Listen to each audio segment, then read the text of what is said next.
Media bias has become so pervasive that I think we just accept it. We even encourage it by only watching the networks that allow us to be comfortably close-minded in our own bias. And when I talk about media bias, I'm not talking about the primetime cable news hosts who call themselves journalists, but sort of with a wink and a nod. Like Ben Affleck calling himself Batman. He's obviously not.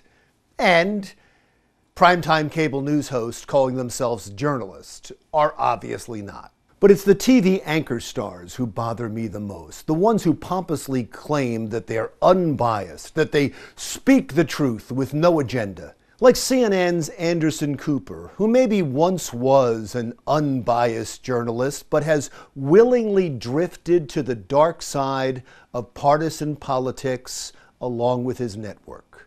Which is why it was so refreshing to see him exposed for what he is by another media star who has never claimed to be a journalist, but has a growing reputation for brutal honesty.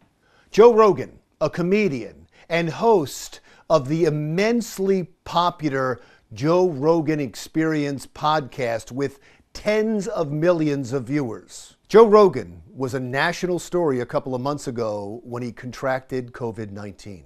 So we immediately threw the kitchen sink at it. All kinds of meds, monoclonal antibodies, Ivermectin, Z-Pak, prednisone, everything. Rogan went through one bad night with COVID symptoms and then improved. He was better within a week. But it was his mention of Ivermectin that got the attention of CNN and Anderson Cooper. One of those drugs he mentioned, ivermectin, is something more often used to deworm horses. CDC says there's no evidence it works on COVID. Its increased usage has only led to a substantial increase in overdoses after a push by some on the far right, citing vaccine misinformation. And so there you have it. The unbiased Anderson Cooper says unless you are a far-right anti-vaxxer who wants to overdose, you should not be taking ivermectin, the horse dewormer. Now, it's fascinating to me that he didn't have Dr. Sanjay Gupta on the panel. I mean, after all, he's their medical reporting star at CNN. But Joe Rogan did have Dr. Sanjay Gupta on his podcast. And maybe this is why CNN didn't have him on the panel. Ivermectin can be a very effective medication for parasitic disease. And as you say, it's probably, I think what, 250 million people have taken it around the world? More, I get that. Way more.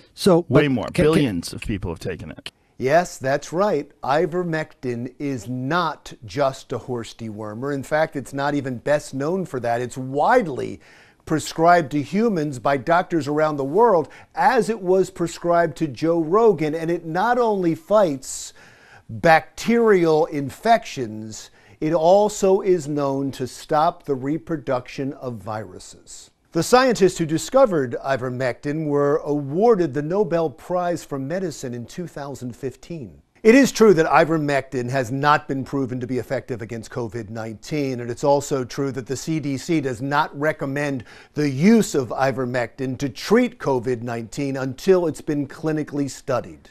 It was just announced that it's being studied right now by the National Institute of Health for use in treating COVID-19. But to say simply it's known as a horse dewormer and ignore its use and benefits to humans, well, that's it's a lie. It's a lie on a news network, and it's a lie that's a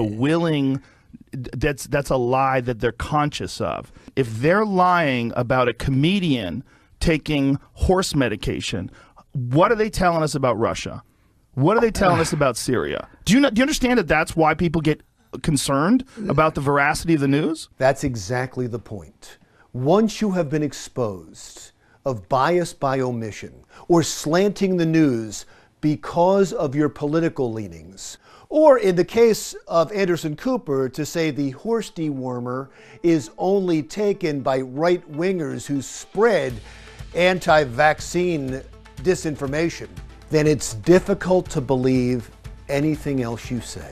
Like when you say you're an unbiased journalist. I'm Larry Menti. We'll talk again soon.